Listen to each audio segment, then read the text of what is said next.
Hi everyone, I hope you're doing well. This is my first impressions video on Viktor and Rolf's Flowerbomb Extreme. So, I believe a few years ago, they already had an Extreme bottle. I believe it was a black bottle because I remember owning a black bottle. It was second hand. And I believe it was called Extreme as well. So I don't know if this is a relaunch or they just maybe couldn't think of another name to label it. And I think we're seeing that more and more kind of old fragrance names being used for recent products. So yeah. Anyway, let's talk about the notes. So the top note is raspberry. The middle you do get rose, orange blossom and jasmine, and in the base you get vanilla bean. So I've only had this for a few hours, so hence why I'm giving my first impressions. But what I will say is stays very close to the original. If you love the original, there's no reason why you can't enjoy this one. And I don't own the original, but I do have the Ruby Orchids that came out I think 2 years ago, and the Tiger Lily. I do find that the Ruby Orchid also does have elements of the original as well. I say that as if like I don't know,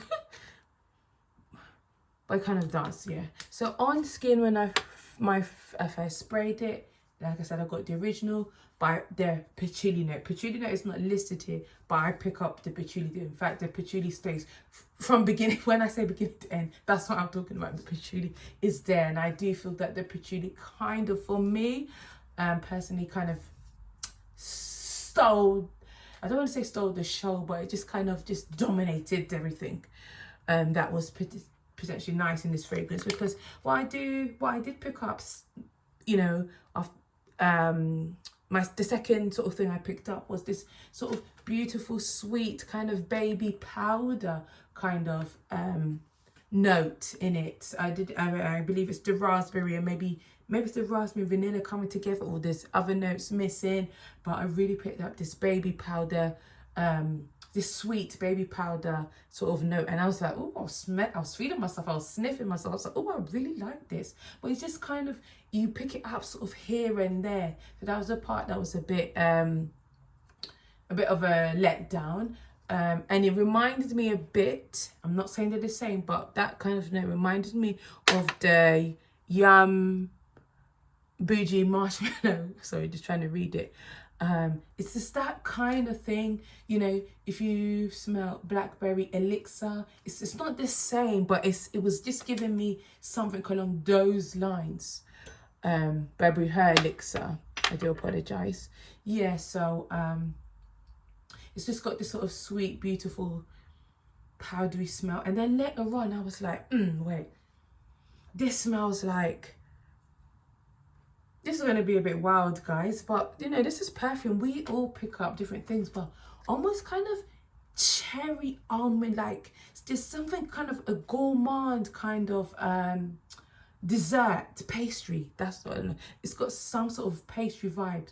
If you've ever smelled Carolina Good Gal Supreme, the glitter bottle, the navy glitter bottle, you might understand what I'm talking about. Or there's some of us who pick up this kind of bakery note in Le Belle from Jean Paul Gaultier, the original, something quite pastry.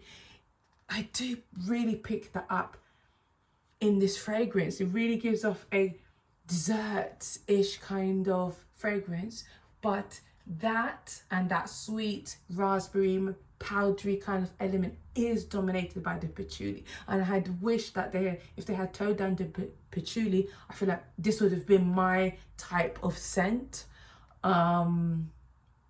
You know, but I suppose in some ways maybe the patchouli grounds the fragrance a bit more. It's not too, I don't know, girly or young or whatever you want to call it.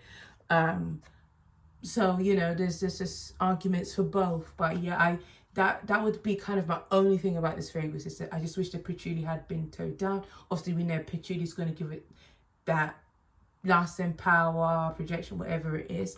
But I do kind of wish that sweetness, powdery sweetness, that sort of gourmand kind of pastry thing would have been a bit more prevalent. So yeah, so going by the notes, you wouldn't think that I just thought, oh, raspberry. I've kind of been missing those kind of fragrances. So I was like, oh, let me just get it. And this does not, the notes does not tell you what this fragrance basically is going to smell like. We're going to pick up all different types of things. So yeah, let me know, you know, Flowerbomb lovers, are you going to try it? Are you new to the Flowerbomb range?